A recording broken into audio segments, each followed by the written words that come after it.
ప్రస్తుతం ఉన్న పరిస్థితులల్లో నా దృష్టిలో నిజమైన జర్నలిస్టులు అంటే మీరే భయ్. నిన్న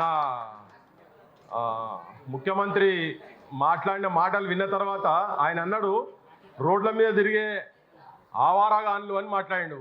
బహుశా మరి ఆయనకు ఆవారాగారిది దిమాక్లకి ఎక్కిందేమో నాకు తెలియదు, కానీ నిజంగా అసలు ఒరిజినల్ ఆవారాగాడు ఆయన లోపల కనబడుతున్నట్టు అనిపించింది నాకు. ఆయన రూపంలో దిగి ఉన్నాడేమో అని.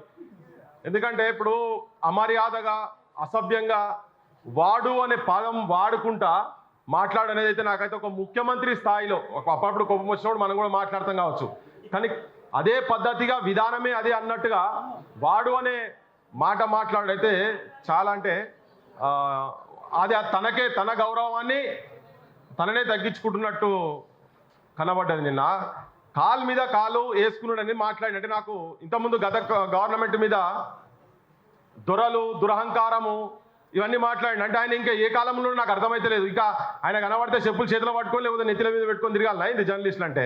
కాలు మీద కాలు అనేది సింపుల్ బాయ్. అలా అంటే శ్రమను గౌరవించేటువంటి మనస్తత్వం ఉన్నటువంటి వాళ్ళు ఎవరు అట్లా మాట్లాడారు నాకు తెలిసి. ఇంకోటి మరి ఆయనకి ఎవరు కంప్లైంట్ చేసిరో ఏందో తెలియదు. అట్లా మా ముంగట మేము వస్తే సీనియర్గా మమ్మల్ని గౌరవిస్తలేరు అని చెప్పని ఎవరైనా అన్నారేమో మాకైతే తెరకలేదు. ఇంకో మాట మాట్లాడిండు అక్షరాలు రావు అని. ఇప్పుడు ఆయననేమో ఈ ఆంధ్ర మీడియా ఆంధ్ర పెట్టుబడిదారు వర్గాల చేతిలో ఉన్నటువంటి నాయకత్వంలో వచ్చిండు కాబట్టి ఆయనకు ఆ అంటే అమలాపురం ఈ అంటే ఇచ్చాపురం భాష అర్థమయ్యి తెలంగాణ రాష్ట్ర అవతరణ దినోత్సవం నాడు సెక్రటేరియట్లో అఫీషియల్ ప్రోగ్రాంలలో అడ్డమైన చిల్లర పాటలు పెట్టిన సంస్కృతి సంస్కారం ఆయనకున్నది. మా దగ్గరికి ఇప్పుడు నేను చెప్తున్నా, మా దాసరి సీనున్నాడు ఒక ఛానల్ పెట్టిండు. ఎంటెక్ చదివిండు, తప్పు చెప్తున్నాడా? ఎంటెకే కదా. నీట్లో నాయన నువ్వేం చదువుకున్నావు చూడు. రంజిత్ డబల్ పీజీ చేసిండు. డబల్ పీజీ కదా నువ్వు చేసింది, అంతే కదా. అది LLB MCom MA political science, ఇప్పుడు ఎల్ఎల్బి చేస్తున్నాడు. ఇట్లా అందరు చాలామంది ఇప్పుడు ఇక్కడ ఉన్నటువంటి యూట్యూబర్స్ అంతా అంటే నువ్వు ఆంధ్రోళ్ళ చేతులల్లా ఆంధ్రోళ్ళ మోసేది కింద నీళ్ళు ఆగకుండా నువ్వు పెరిగిన కాబట్టి నీకు తెలియదు. ఇప్పుడు ఈడ నేను ఒక 2 ఉదాహరణలు కళ్ళ ముంగట ఉన్నాయి చెప్తాక ఇట్లా చాలామంది ఏ ఛానల్లో పోయినా కానీ చదువుకుంటూ చాలామంది ఉన్నారు. సీను మూమెంట్లో తిరిగి జైల్లోకి పోయిండు, పోలీస్ దెబ్బలు తిన్నాడు. తన లైఫ్ను అంటే బతుకుంటామో లేదో తెలియకుండా తిరిగిన వాళ్ళం చాలామంది ఉన్నాం ఇలా. అట్లా లైఫ్లో ఒక దాదాపు 8-10 ఏళ్ళు దాంట్లో తిరిగిండు కాబట్టినే ఆయనే టోటల్ మొత్తం అమెరికాలో లండన్లో ఉన్నారబ్బా. తెలంగాణ ప్రజల గురించి తెలంగాణ భవిష్యత్తు గురించి తిరిగిండు కాబట్టి తర్వాత ఒక వాయిస్గా నిలబడాలని ఒక ఛానల్ పెట్టిండు. సేమ్ రంజిత్ అంటే నీతోని ఉన్నంత కాలము నీతోని నువ్వు ఏది చెప్తే అది వీళ్ళు లేకుండా నువ్వు అధికారంలోకి వచ్చినావా? ఈ పోరాటం లేకుండా నిన్నే కూడా అసలు నమ్మింది. 6 నెలల కింద కాంగ్రెస్ పార్టీకి అడ్రస్ లేదు. ఎలక్షన్లకు 6 నెలల కింద అడ్రస్ లేదు. కేసీఆర్ దుర్మార్గమైన పాలనను కేవలం ఎదిరించింది ఇప్పుడున్నటువంటి పెట్టుబడిదారు వర్గాలు పెట్టేటువంటి ఛానల్ కాదు. ఇగో ఈడ కూర్చున్న జనాలే, ఇక్కడ కూర్చున్నటువంటి జనాలతో నువ్వు వచ్చినావు. అదంతా పెయిడ్ మీడియా. అవి ఎడిటోరియల్స్ కావు. వాళ్ళ దాంట్లో వచ్చేటి అన్ని ప్రొప్రటోరియల్స్ అడ్వర్టైజ్మెంట్ల మీద బతుకుతున్నటువంటి వాళ్ళు ఇక్కడ నిజంగా శ్రమ చేసి ఇలా ఏ బడిలకు పోయినా ఎక్కడికి పోయినా తెలంగాణలో ఏడు అన్యాయం జరిగినా ఏ దుర్మార్గం జరిగినా ఎక్కడ అవినీతి జరిగినా మొట్టమొదలు ఉండేది యూట్యూబ్ ఛానల్లే. ఈ డిజిటల్ మీడియానే వస్తున్నది. ఆయనకు జర్నలిస్ట్ అంటే మరి అర్థమైందో లేదో తెలియదు. నాకు అర్థమైతలేదు. ఆయనకు అర్థమవుతుందా లేదా ఒకసారి కనీసం తెలియకపోతే నీ పక్కోళ్ళు చెప్తేనైతే నువ్వు ఎట్లా ఇంటలేవట. కనీసం డిక్షనరీ తీసుకున్నా చూడు అసలు జర్నలిస్ట్ అంటే ఎవరు నిలబడతారు ఏంటిది ఏం సంగతి అని. ప్రతి ఒక్కడు ఆగమాగం వస్తా ఆఫీసు చోరస్తా అని వెనకటనే సాహిత్యం విన్నా ఏకమే దోచాయికి జేబులు చూస్తాను. ఇలా మా యూట్యూబర్స్ అందరి పరిస్థితి కూడా గట్టినే ఉన్నది. అంటే ఎంత పేదరికంలో ఉన్నా ఏమున్నా గుట్టు బయటపడకుండా జనం సమస్యలు ఇలా సమాజానికి భావి తరాలకు చూపిస్తున్నారు. నీకు సోయుండి సేమ్ నువ్వు కేటీఆర్కు పెద్ద తేడా ఏం కనబడతలేదు. కేటీఆర్ అంతకుముందు ప్రవళిక చచ్చిపోతే నువ్వేం ఎగ్జాములు రాయలేదు, నీకు గ్రూప్స్కు సంబంధం లేదు, నువ్వు కాంపిటేటివ్ ఎగ్జామ్స్ రాయలేదంటే హాల్ టికెట్ నీకు చూపించింది కదా. నువ్వు ఏడికొస్తావో లేకపోతే నీ తాబిదారులు ఎవడో ఉంటే చూపి ఎవరెవరు యూట్యూబ్ ఛానళ్ళల్లో కింది ఛానల్ ఎవరెవరు పనిచేస్తారో వాళ్ళ క్వాలిఫికేషన్స్ అన్ని ఒక్కసారి చూపిస్తాం. అసలు నీ క్వాలిఫికేషన్ ఏందే? నువ్వేంది? నీకన్నా బొచ్చడి క్వాలిఫికేషన్ ఉన్నోళ్ళు నీ కింద మంత్రులు అవుతారు. నువ్వేమన్నా శ్రీధర్బాబు కన్నా ఎక్కువ చదువుకున్నావా? లేకపోతే మన ఆయన పేరేంది బట్టి విక్రమార్క కన్నా ఎక్కువ చదువుకున్నావా? నువ్వు ఎవరికన్నా ఎక్కువ చదువుకున్నావు నువ్వు? నీకు అర్హత ఎక్కడిది? అసలు తెలంగాణ ముఖ్యమంత్రి అయ్యేందుకు నీకు అర్హత లేదు. ఇక్కడనే కదా పైనే కదా కూర్చొని మాట్లాడిండు. నాకు ఇంకోటి అర్థం కాదు ఏంటంటే ఆ జనంలో ఉన్న వాళ్ళు కూడా కొంతమంది నవ్వుతుండ్రు. మరి ఆయన తీసుకొచ్చిన వాళ్ళు లేవుతారు నిజమైన జర్నలిస్ట్ ఎవరు కూడా అట్లా ఈ వికిలి మాటలు చిల్లర మాటలు అవమానపరిచేటువంటి భాష మాట్లాడుతుంటే కిందోళ్ళు నవ్వుడు అనేది కూడా నాకు కూడా అసలు అది మంచిగా అనిపించలేదు. కేవలం ప్రభుత్వాల అడ్వర్టైజ్మెంట్ల మీద బతుకుతున్నటువంటి, ఇప్పుడు నేను నిన్నగాక మొన్న పోతే నేను చాలా మందికి పంపించిన, ఏది పిల్లలు 70 మంది రోడ్డు మీదకి వచ్చి మాకు బువ్వ సరిగా పెడతలేరు, 560 మంది జ్యోతిబా పూలే బీసీ హాస్టల్లో చదువుతున్నటువంటి వాళ్లకు 40-45 మంది గింత దాంట్లో 40-45 మంది అన్నలే వండుకుంటున్నారు. క్లాస్ రూమ్స్ కూడా అన్నలే, బల్లాలు లేవు, మంచాలు లేవు, పరుపులు లేవు, బూట్లు గానే ఉన్నాయి, బట్టలు ఆడనే ఆరేస్తున్నారు.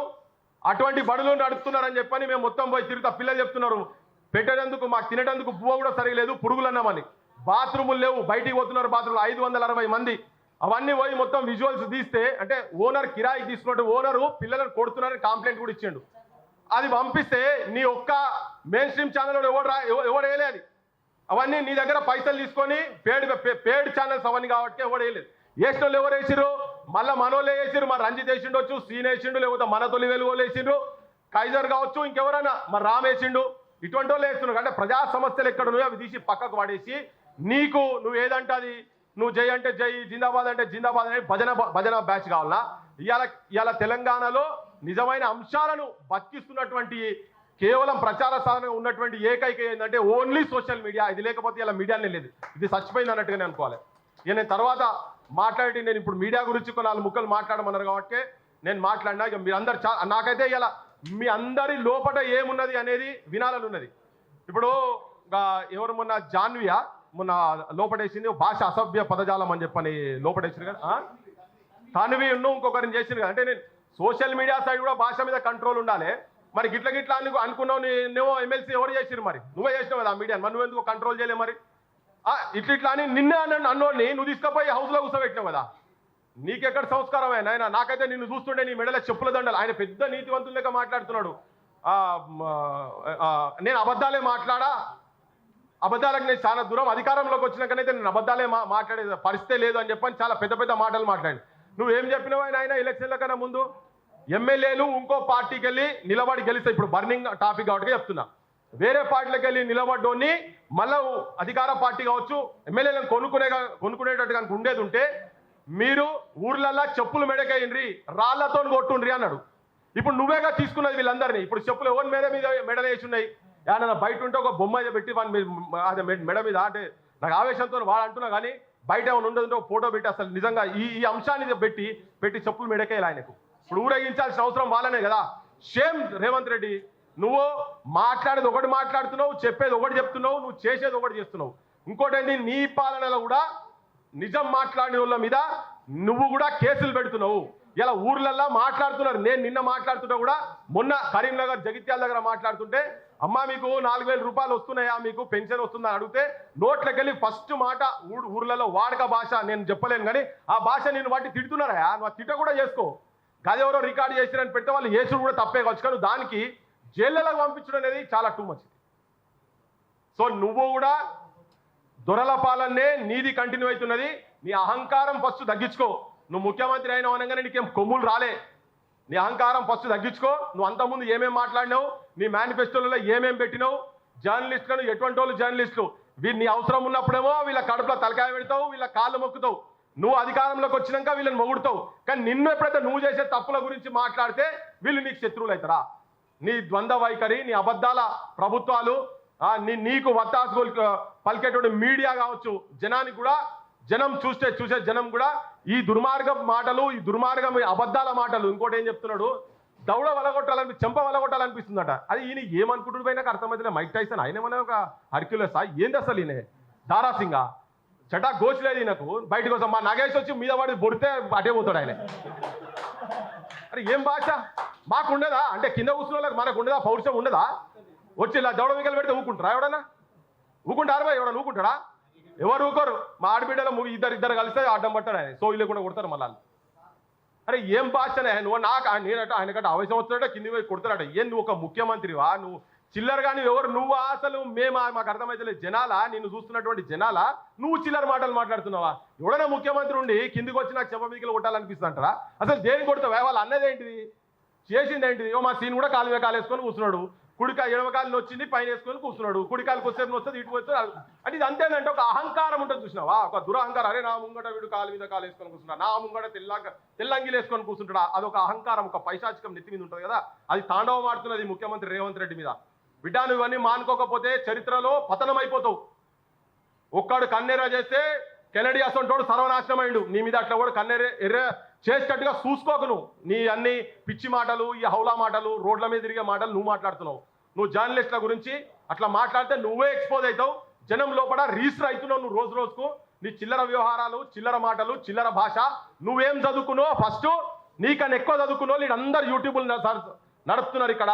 నీకన్నా ఎక్కువ చదువుకున్నారు. నువ్వు ఇప్పుడు చదువుకోవాలనుకున్నావు, నువ్వు ఆ చదువులు చదవలేవు. ఎన్ఐటీలో సీట్ కొట్టి చూపివా, నువ్వు ఉస్మానియాలో కొట్టి చూపిరాదు ఎన్ఐటీలో ఎందుకు నువ్వు? అందుకే ఈ బేహూబ్ మాటలు బంద్ చేసేయి, ఈ అవరాగాని మాటలు. నేను ఇంతకుముందు కూడా ఒకసారి చెప్పినాక బాధ అనిపించింది, ఇప్పుడు మళ్ళీ చెప్తున్నా. ఇప్పుడు బరాబర్ చెప్తున్నా. రోడ్ల మీద గాంజాయి కొట్టుకుంటా, తాగిన సిగరెట్ ఇంకోటి తాగినోడు ఉంటాడు కదా, మందు కొట్టుకుంటా గంజాయి కొట్టుకుంటా తిరిగేటోళ్ళు ఉంటారు కదా రోడ్ల మీద. అటువంటి భాష నువ్వు మాట్లాడుతున్నావు. నువ్వు ఆ భాష బంద్ చేయకపోతే ఇంకా నువ్వు ఎటువంటి వాళ్ళ మీద ఆడియన్స్ ముంగడ అందరు జర్నలిస్టులే, అందరు కూర్చున్న అందరు జర్నలిస్టు ముంగడ కూర్చున్న ముంగడ. నీ భాష బంద్ చేయి రేవంత్ రెడ్డి, లేకుంటే మాత్రం ఆల్రెడీ నువ్వు ఎక్స్పోజ్ అయిపోయినావు, తరవుగా ఎక్స్పోజ్ అయిపోయినావు. ఇవాళ మళ్ళా ప్రజలకు చెప్తున్నది ఏంటంటే వాస్తవాలు, నిజంగా వాస్తవాలు ఇలా ప్రజల లోపలికి తీసుకుపోతున్నాయి. అంటే అది ఏదన్నా కానీ సోషల్ మీడియా ఉన్నది కాబట్టినే ప్రసారాలు, వార్తలు కిందాకపోతున్నాయి, లేకపోతే వార్తలు పోయే పరిస్థితి లేనే లేదు. మీ అందరికి చెప్తున్నా, మీ అందరు వెంబడి జనం ఉన్నారు. మీకు పెట్టుబడి లేదు కావచ్చు మీ దగ్గర, కానీ జనం మీ దగ్గర ఉన్నారు. జనం మిమ్మల్ని కాపాడుకుంటారు. బరాబరా టైం వస్తుంది, అది ఎక్కువ రోజులు కూడా ఏం లేదు. వాళ్ళు పెట్టుకొని విలాసవంతమైనటువంటి పెద్ద పెట్టుకున్న ఛానల్ ఉన్నాయి కదా, వాళ్ళు ప్రజల పక్షాన ఉండకపోతే అవి ఎన్నో రోజు బంద్ చేసుకోవాల్సిన పరిస్థితి వస్తుందని మీ అందరికీ విజ్ఞప్తి చేస్తూ ముగిస్తున్నా. Thank you so much.